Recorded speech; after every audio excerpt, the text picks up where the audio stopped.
Yo, what's going on guys? Welcome back to a brand new video on the channel. Inside of today's video, we're going to be looking at some competitive gameplay. So in Brawl Masters, don't want to ruin it too much, but we had a really good run yesterday in the first qualifiers. So you don't know Brawl Masters, it's a really well-run tournament. And yeah, before we get into today's video though, make sure you're using the credit code in the shop if you think about purchasing any of these amazing offers in the shop. And without further ado, let's jump straight into it. Alright guys, so heading into the first game, this is the semi-final up against Big. So Big literally just beat EXO free agents in the round before in the quarterfinals, which obviously consists of Sun, YD and Curse. So the bans going into this one were Stu, Bell, Gene and El Primo. So and Buzz was automatically banned global. I'm not too sure why, but it was anyways. And also the modes that were banned. So this is how Brawl Masters kind of works.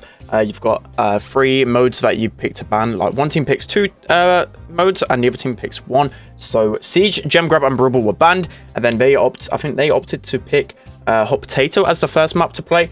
And then it was Bounty, Dry Season and Hot Zone split last. So going over that's why. So normally the go-to comp on this map is normally like Collect Mid, then a Barley and like a Rico or a Russ. We kind of had the feeling we watched them play Hot Potato just before this on stream against EXO, and they like their Sprout. So in my head I was probably thinking that they would expect us to go Sprout because Sprout works so well, but we don't really like Sprout on this map. Not really a good choice, but as you can see, we're able just to end it in 1 minute. This is probably our best map and we're just able to dominate with it. Let's hop into the next game. All right guys, so heading into the next game. So I forgot to mention as well, the format for every single game mode, well, every single game in this tournament is the best of 3, best of 3. I'll also put a link to Brawl Masters channel in the description below if you want to watch any future tournaments. They are on every single Thursday. So there's 3 qualifiers. The way it works, you win $1,000 per qualifier if you win, and you have 3 chances to build up points, just like in BSC how you get points.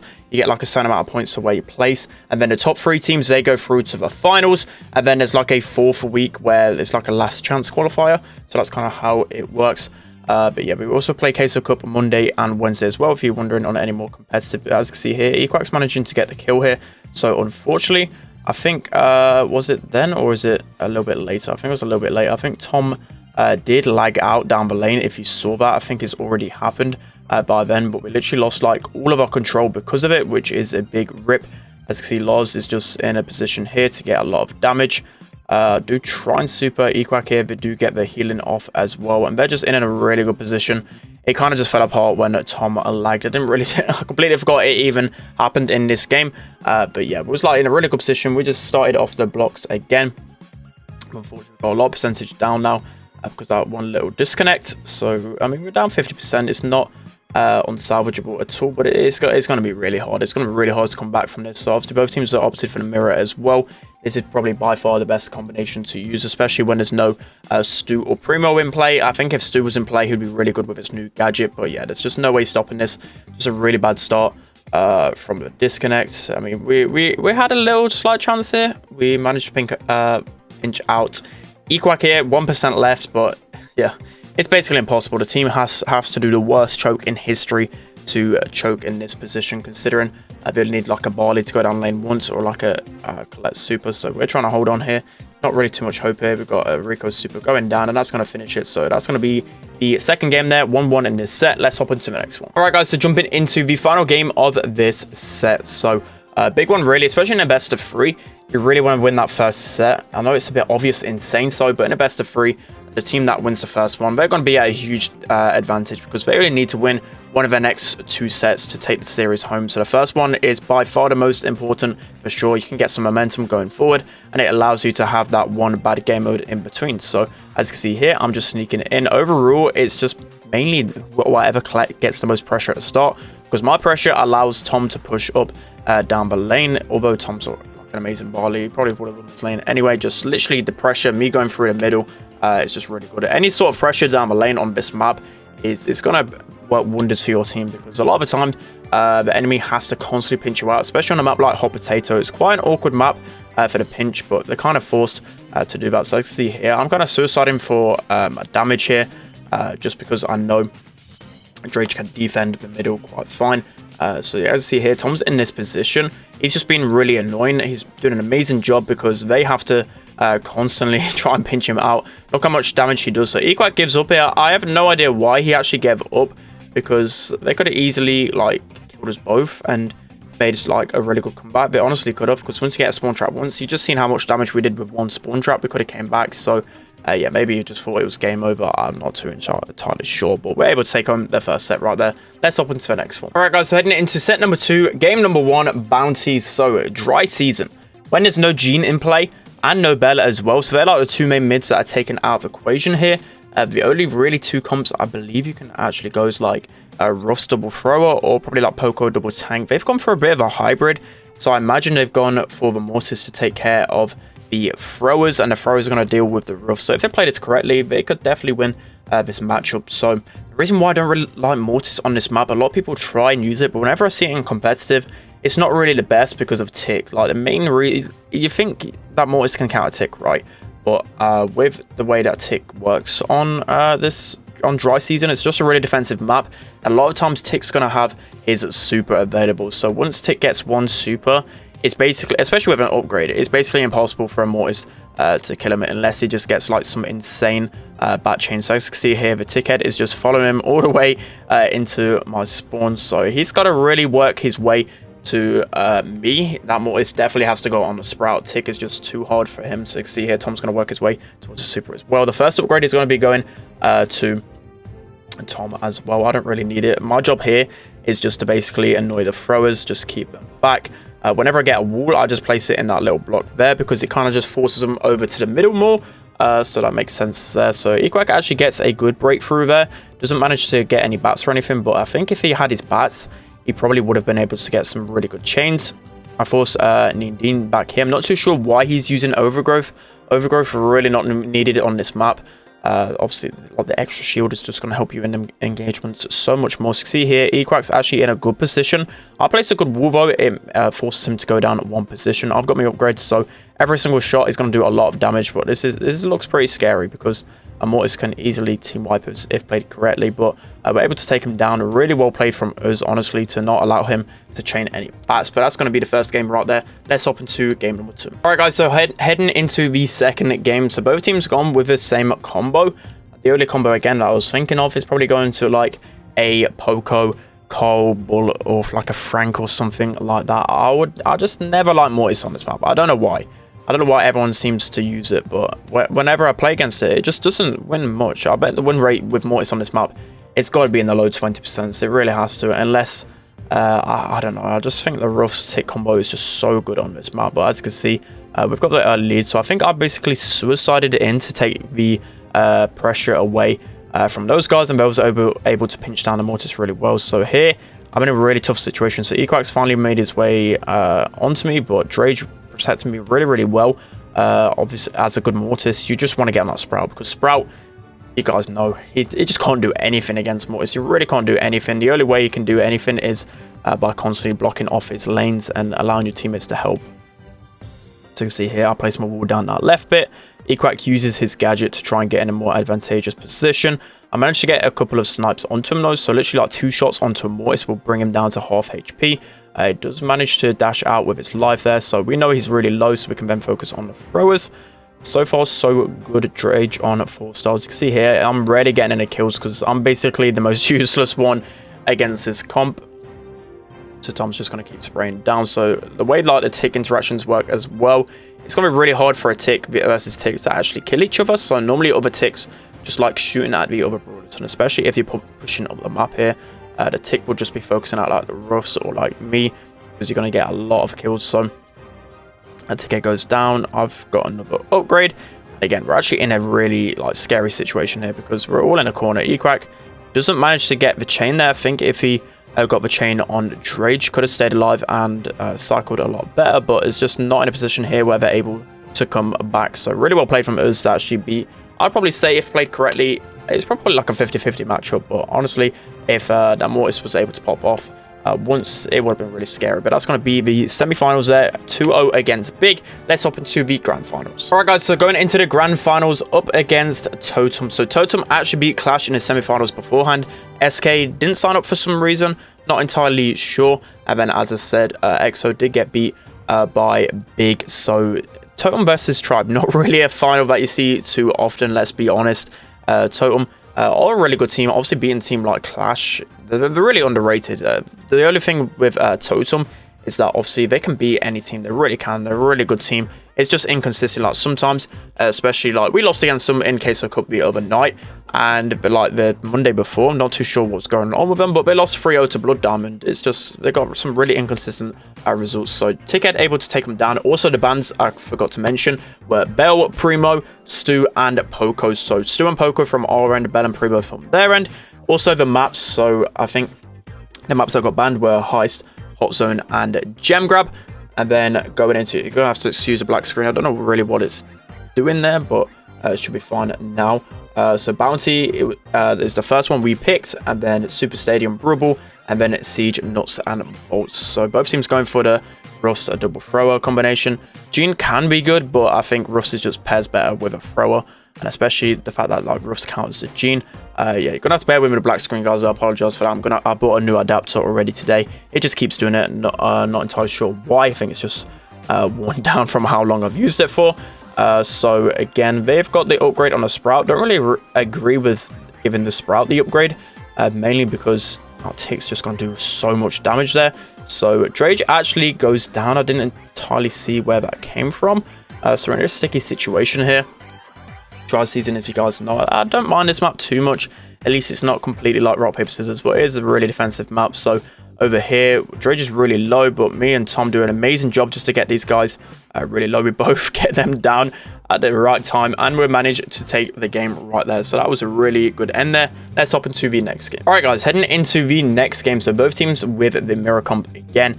I just don't think anything really beats this with its bans, especially considering that Poco is banned. There's not really too much that actually beats it. So yeah, excuse my black screen again. I'm just gonna have to bear with it just for this video because I really need to get this one out. So both teams, I think they did switch top power. I'm not entirely sure whether he used overgrowth on the first game. I can't actually remember, but yeah, definitely gonna shield is gonna be better on this map. So we get a blue star. Blue star is so important. I say it every single time with Bounty, but blue star just dictates the way the game is played, especially on a defensive map like this. The most important engagement is that first engagement. Get that blue star, get behind these walls, and the enemies are just forced to constantly push up to you. Of course, you've seen with the end in last game that you can't get forced too far back because it's easy to get kills, especially when your backs are against a wall. So here, we're just doing a little bit of chipping, not really too much going on. I'm constantly looking for the Ruffs to overextend because I can free tap a Ruffs. So the second he overextends, I'm just going to ignore the Sprout because I'm not going to be able to kill him. Just like that, we're able to take him down. So I'm not too sure why the Ruffs pushed up that far. I think the Ruffs should always be the brawler that's furthest behind. As you can see, like Drage most of the time, unless someone's pushed up, he's trying to get a few taps to get his super. He's normally just pushed all the way back. So you can see here, he got a really nice snipe on Tomorrow. He's able to get that upgrade.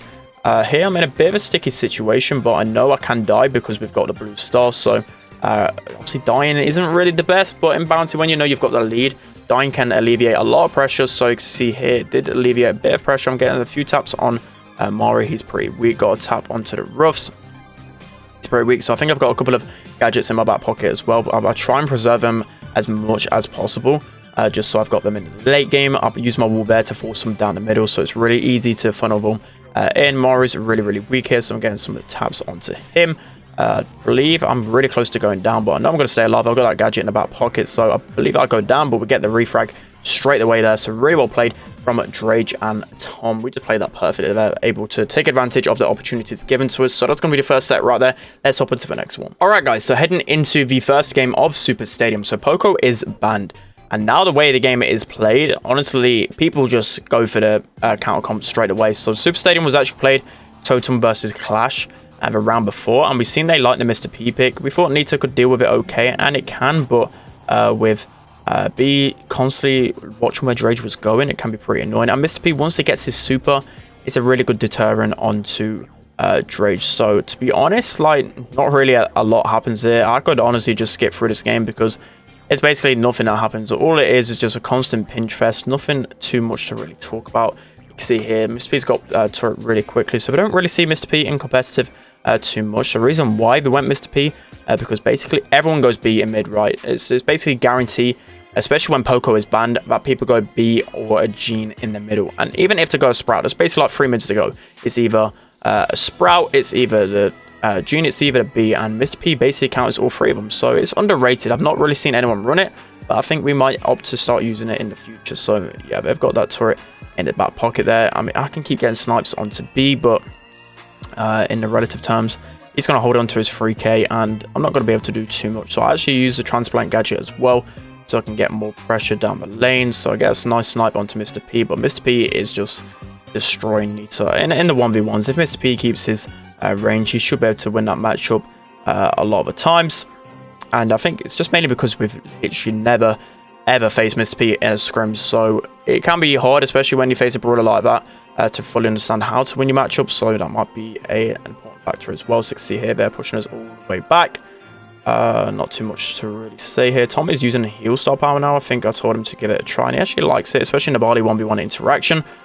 So trying to get some taps onto here. Mori's just doing a good job of constantly keeping his 3k. I've got to really try and help Drage on his lane. Mr. P is just destroying him. Barley with that super. A lot of times in Super Stadium, it will come down to whatever Barley just throws out that super at the right time, and you're able to capitalize on it, because it should be able to push your whole team back to the spawn.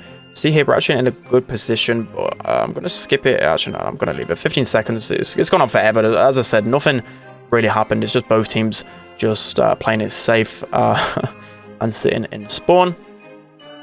See here, nice, a few taps on Mr. P. I get some nice taps on B.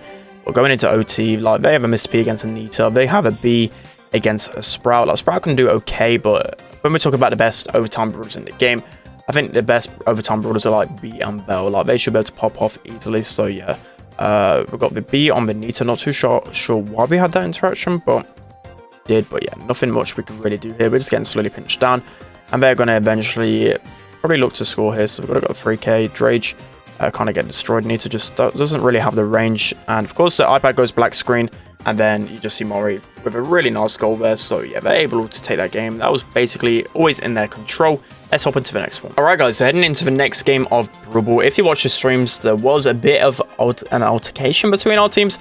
So basically they went with like a Poco double tank, and for some reason I've not really heard of it in a tournament ever. I think it's the first time well, we get a quick goal there. That was a really nice play from me, but admit it ourselves. So basically what happened, they picked like Poco double tank, and obviously Poco with bandit. So normally we just get the free win, right?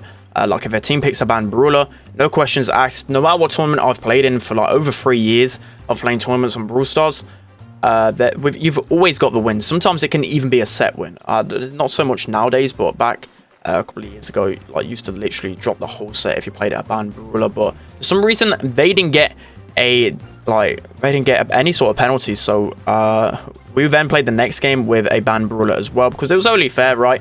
Because they understood our composition.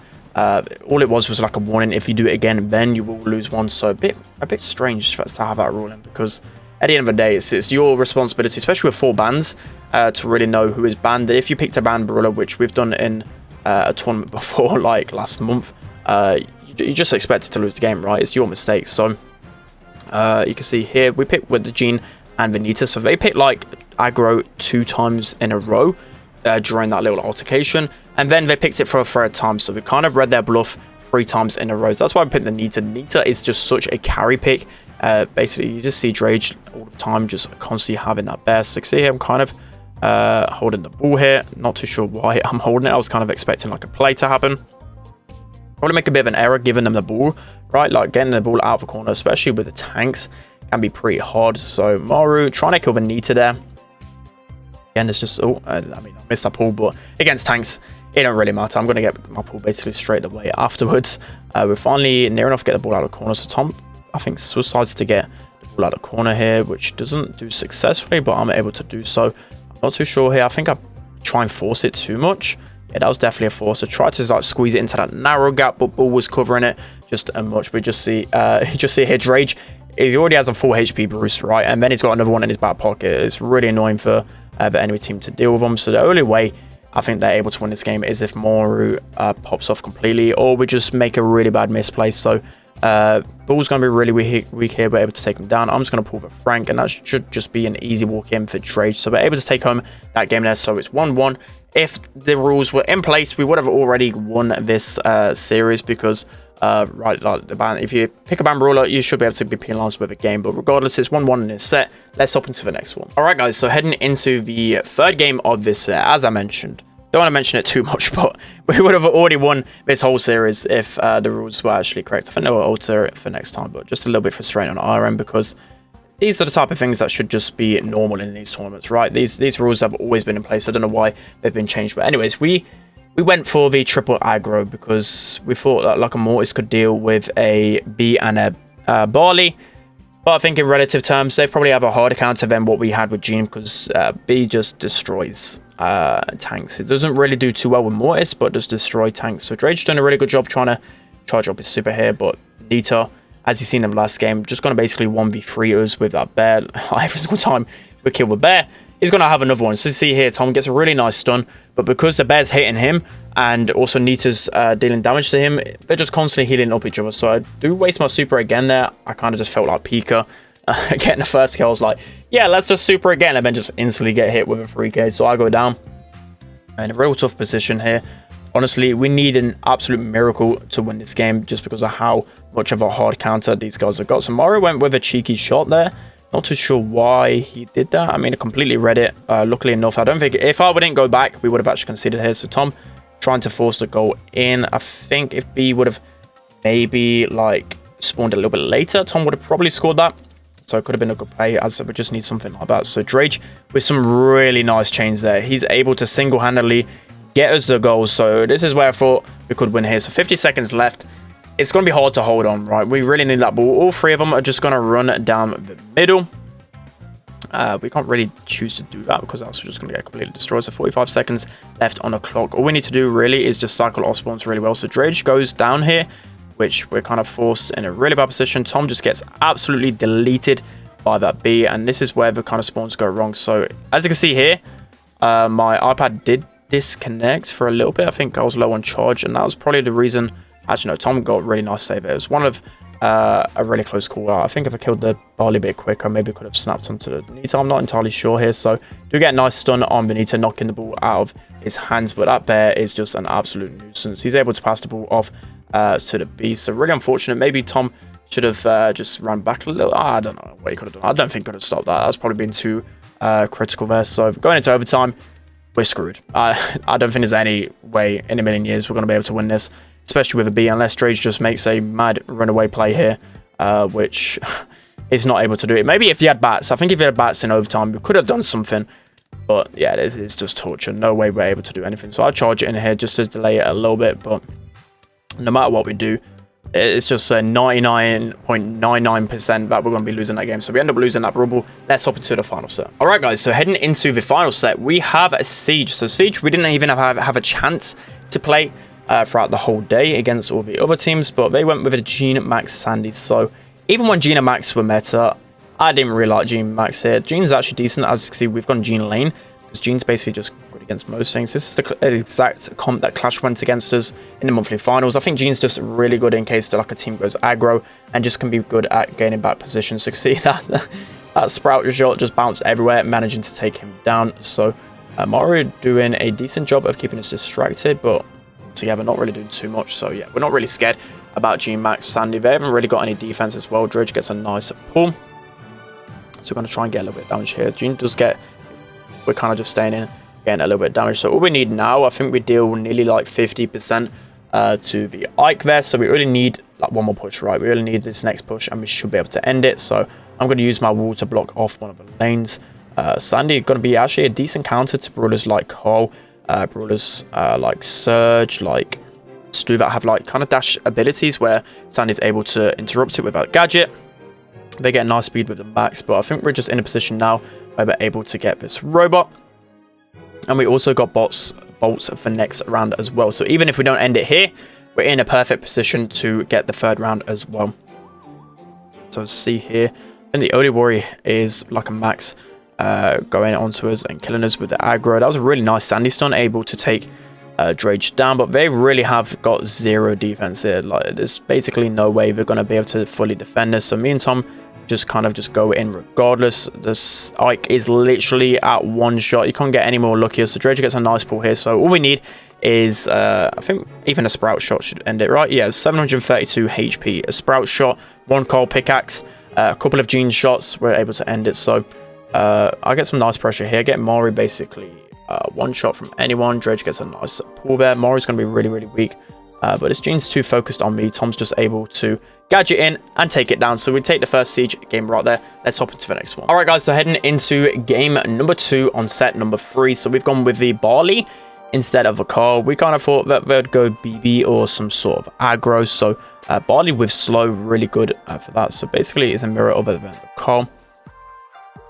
So Sprout again, opting to use the Overgrowth. I think I was starting to use that a bit too much last time I played Sprout. But I think on this map, especially in the Sprout 1v1s, like my Overgrowth is going to be better. I don't really need help hitting my shots with that star power, so I'm just opting to use this one. So you can see here, look how well I stay alive here. I like to hype myself up too much, but considering I was one shot, I was able to stay alive. I get some really nice shots onto the Sprout and the Barley. I get the wall into mid and block them off as well. So I'm all forcing them down the right hand side. To be honest, the draw isn't the best in our scenario because we want that last round, right? It's going to be a lot easier to get a damage on the last round. So I think there was definitely an error on our part, so I don't want to spoil it too much. But in a tie situation, especially when both teams have Sprout, we haven't really got any brawlers that can deal a lot of damage. We should have definitely given them that last round. So we've got this round. I think what we say in VC is like, if we get enough control, save some bolts for the next one, it should be okay. So we're not in the worst position. I think we have 3 bolts. Yeah, 3 bolts to their 7. So we're only 4 bolts behind here. So we're not in the worst position, but Sprout on defense is just too good. It's just too good. It's too hard to get damage. Maybe if I had a wall here, I could have got a little bit more damage, but it's just hard. We can't really do too much. But with only a 4 bolt deficit, I think we just keep the keep control. I was kind of thinking of the word there. So Cole gonna TP on in here. So it's gonna be really, really close. So we're only 4 down. Definitely a winnable scenario. We kind of needed to be in a bit more of an aggro position. I don't think we really set ourselves up well here. Cole just take me down, and I think that it literally is the deciding factor, because if I'd have stayed alive, I definitely got to help Dredge bank the bolts a lot quicker. But because he's got multiple bolts banked, it takes a long while to actually get them banked, if you get what I mean. Like, the more bolts you carry, the slower they're actually going to return back. Unfortunately, I've got no wall. Dredge has no pull, and it was just a really bad scenario. So it was definitely like my call to pull Sprout for some reason. I don't know. I thought we could kill the Sprout and like make sure he doesn't bank it, and then we could tie it, but not without realizing that Dredge has all the bolts. He obviously can't collect it in time anyways, so really unfortunate. I also waste my wall as well. If I didn't waste my wall, maybe it would have been a different outcome. Not entirely sure, but yeah, they take that game right there. Let's hop into the final one. All right, guys, so hopping into the final game right here. So the BB pick, we kind of expected them to stay the same, right? They weren't using slow on Barley as well, so when would be BB pick? BB's really strong against Sprout, against Cole, and also really strong against their Barley without slow. So BB counters all 3 of these brawlers, especially with the speed and the gadgets. So I think we managed to get the first bolt here. So yeah, really well played from us. 10% battery warning. Everything's going wrong with this recording. You're gonna have to bear with me. So we get some really good bolt collection here. I think I'll just use my wall here just to keep them back. I want to make sure that I get this bolt banked. Yeah, again, well, we'll try not to feed this Sprout wall. I think he gets a nice shot on Tom, manages to give the wall. So definitely a little bit of a small micro misplay there. If we didn't give him the wall, it would have been much better. So I'll just go in as suicide there just to get a little bit of damage. I don't know if that was really necessary. I don't think that was necessary, but I just thought I'd get some damage regardless. So that could have been a really bad play, but I managed to respawn in time anyways. Dredge gets the kill there. I get a nice snipe onto Mori. Get him really low here, tap him 2 more times. Dredge and Carl just doing an amazing job at collecting all the bolts here. So trying to get some more snipes onto Barley. We're in a really good position. I think they've only got 3 bolts for last, if I'm right here. So yeah, Tom actually gets a really good kill on both of them there. So a huge double kill from Tom. Allows it to get that overbolt as well, and it actually puts us in a positive position for the last siege bot. Normally, when you get the first 2, the enemy team will tend to have like the bolt lead, and then going into the last one, it is a little bit sketchy. But we've got the bolt lead, we've got full control here. Don't think there's any way we should really be like bottling this. So yeah, we've got the Cole TP into the middle. That's always quite scary when Cole does that. Dredge has another bubble, so I use the wall here to basically force them all into one position. Carl is one shot. There's not too much these guys can do. They need to be trying to get these bolts, so I blocked off the Barley again here. I also get 2 snipes onto the Cole. and I secure the last robot. So yeah, that's going to be the final game right there. So yeah, that's going to be it for today's video, guys. We did end up taking the dub on the first qualifiers in Brawl Masters. It's a nice change, right? Because we don't, well, this year we've not really won too much. We've always been a little bit too inconsistent, always just making those errors that don't allow us to close out series, to close out sets and whatever else. But it seemed like we were in a really good mood here, managed to take home the first qualifiers. So that's going to be it for today's video, guys. I hope you enjoy. Don't forget to like, comment, and subscribe, and I'll see you guys next time.